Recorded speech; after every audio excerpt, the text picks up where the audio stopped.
मेरा नाम है निशांत और आप देख रहे हैं संस्कृत दीपिका। भाषा विज्ञान की तीसरी कक्षा में आज हम योगात्मक भाषा क्या है और कितने प्रकार की होती है उसको समझेंगे। तो योगात्मक भाषाएं वे भाषाएं होती है जिसमें अर्थ तत्व और संबंध तत्व जो है साथ में जुड़े हुए होते हैं। उदाहरण के रूप में आप संस्कृत भाषा का ले सकते हैं, जैसे रामेन, राम। अब इसमें जो है एन जो लगा है वो प्रत्यय है। राम शब्द अलग है और एन प्रत्यय लगकर राम शब्द का अर्थ हो गया राम से, यानी राम के द्वारा या राम से यह कार्य होता है। अब रामेन शब्द का पूरा अर्थ हो गया राम के द्वारा। तो यानी संबंध और अर्थ दोनों जब जुड़ते हैं इस भाषा में, वह योगात्मक भाषाएं कहलाती है। इससे पहले हमने अयोगात्मक भाषा पढ़ी थी।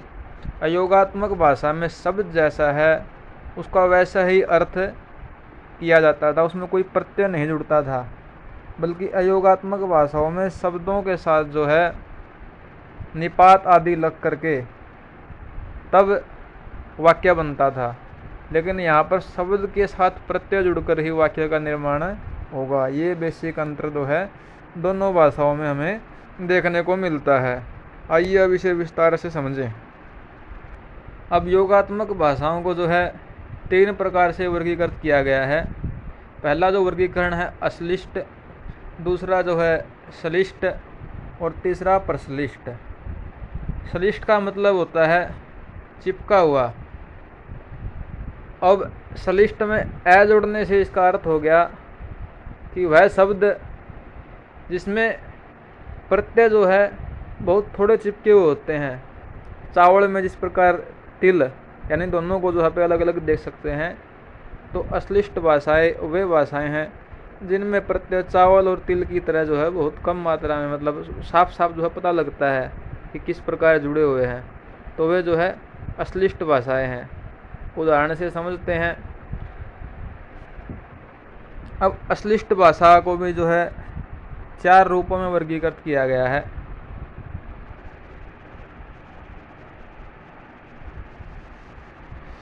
पहला जो है वर्गीकरण वह पूर्व योगात्मक, यानी प्रत्यय जो है शब्द से पहले आते हैं। उदाहरण जो है काफिरी भाषा है, जैसे कु प्लस जे, कुजे। अब कु जो है यहाँ पे प्रत्यय है और जे जो है शब्द है, तो इसका अर्थ हो गया उसे। यानी काफिरी में जो है प्रत्यय जो है शब्द से पहले जुड़ करके जो है अर्थ प्रकट करता है।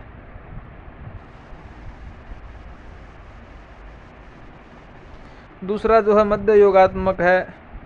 इसमें जो है प्रत्यय शब्द के मध्य में जुड़ करके जो है एक अर्थ प्रकट करता है। उदाहरण जो है संथाली भाषा में जो है प्रत्यय मध्य में जुड़ते हैं, जैसे प प्लस मंजी, मपंजी। अब यहाँ पर प जो है प्रत्यय है वो बीच में जुड़ गया है और मपंजी शब्द का अर्थ जो है इस प्रत्यय को जुड़ने से इस शब्द का अर्थ हो गया कई मुखिया।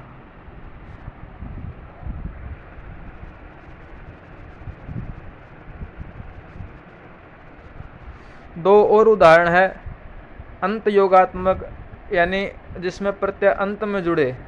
तो अंत योगात्मक का उदाहरण है तुर्की अत प्लस लर। लर जो है इसमें प्रत्यय है और पूरा शब्द जो है बना अतलर, यानी घोड़े। तो ये अंत योगात्मक का उदाहरण है जिसमें जो है प्रत्यय अंत में जुड़ते हैं। अभी हम जो है पढ़ रहे हैं योगात्मक भाषाएं, और योगात्मक भाषाओं के अंतर्गत सबसे पहली जो भाषा है अश्लिष्ट भाषाएं। अश्लिष्ट का अर्थ है जिसमें प्रत्यय जो है चावल और तिल की भांति जो है जुड़े हुए होते हैं। प्रत्यय तो जुड़े होते हैं लेकिन वो स्पष्ट जो है दिखते हैं।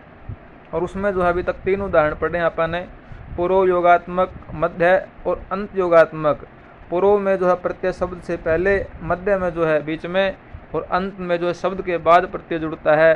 चौथा उदाहरण है पूर्वांत योगात्मक, यानी पूर्व और अंत से मिलकर बना है। यानी ऐसे शब्द जिसमें पूर्व में भी और अंत में भी दोनों जगह प्रत्यय लगकर जो वाक्य का निर्माण होता है उसे जो है पूर्वांत योगात्मक कहा जाता है। मफोर भाषा इसका उदाहरण है। मफोर भाषा जो है इसका उदाहरण है। एक बार फिर से रिपीट कर रहा हूँ। अब यहाँ देखिए, जय प्लस मनफ प्लस ऊ। जय भी एक प्रत्यय है और ऊ भी एक प्रत्यय है और मनफ एक शब्द है, जिससे पूरा शब्द इस प्रकार बना, जमन्नुप, मैं सुनता हूँ। तो ये जो है अश्लिष्ट भाषाओं के जो है 4 भेद हमने पढ़े। अब जो है श्लिष्ट भाषाओं को समझते हैं। श्लिष्ट भाषा में जो है प्रत्यय शब्द में घुल जाता है और शब्द का रूप बदलता है। अश्लिष्ट में तो जो है प्रत्यय चावल और तिल की तरह जुड़ा रहता है, जिसमें हमें पता लगता है कि हाँ ये प्रत्यय है। लेकिन श्लिष्ट में जो है थोड़ा और गहराई से शब्द में जो है प्रत्यय घुलता है। उदाहरण जो है इसका वो संस्कृत भाषा है। श्लिष्ट भाषा के भी जो है भेद किए गए हैं, अंतर्मुखी और बहिर्मुखी। अंतर्मुखी के 2 भेद हैं और बहिर्मुखी के भी 2 भेद है, संयोगात्मक और वियोगात्मक। अंतर्मुखी श्लिष्ट भाषा अंतर्मुखी के अंतर्गत संयोगात्मक का जो उदाहरण है वो अरबी है और वियोगात्मक का उदाहरण हिब्रू है। श्लिष्ट भाषा के अंतर्गत 2 वर्गीकरण किए गए हैं, अंतर्मुखी और बहिर्मुखी। 2 प्रकार से वर्गीकरण किया गया है, एक अंतर्मुखी श्लिष्ट, दूसरी बहिर्मुखी श्लिष्ट। अंतर्मुखी को भी फिर 2 रूपों में वर्गीकृत कर दिया, संयोगात्मक और वियोगात्मक। अब अंतर्मुखी जो संयोगात्मक है उसका उदाहरण अरबी है और अंतर्मुखी वियोगात्मक का जो उदाहरण है वो है हिब्रू भाषा। उसी प्रकार बहिर्मुखी संयोगात्मक जो भाषा वो संस्कृत है और बहिर्मुखी वियोगात्मक भाषा का उदाहरण हिंदी है। अब जैसा कि हम योगात्मक भाषाओं का वर्गीकरण पढ़ रहे हैं, अब योगात्मक भाषाओं में जो तीसरा भेद है वह प्रश्लिष्ट भाषाएं। अश्लिष्ट श्लिष्ट के बाद तीसरा जो भेद है वो प्रश्लिष्ट।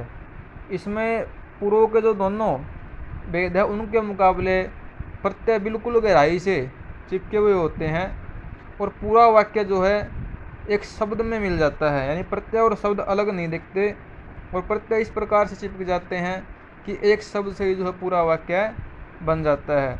इसके जो उदाहरण है वो ग्रीनलैंड की भाषाएं हैं। जैसे यहाँ पर एक शब्द दिया है औ लिस अतो रसूर रपोक।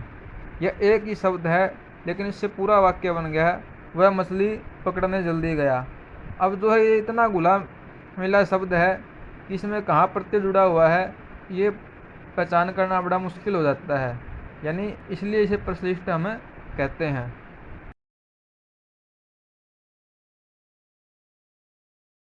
इस प्रकार प्रश्लिष्ट भाषाओं को जो है 2 प्रकार से वर्गीकृत किया है, पूर्ण प्रश्लिष्ट और आंशिक प्रश्लिष्ट।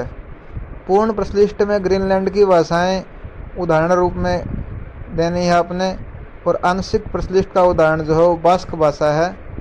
तो आज के लिए इतना ही, जल्दी मिलेंगे एक नए वीडियो के साथ।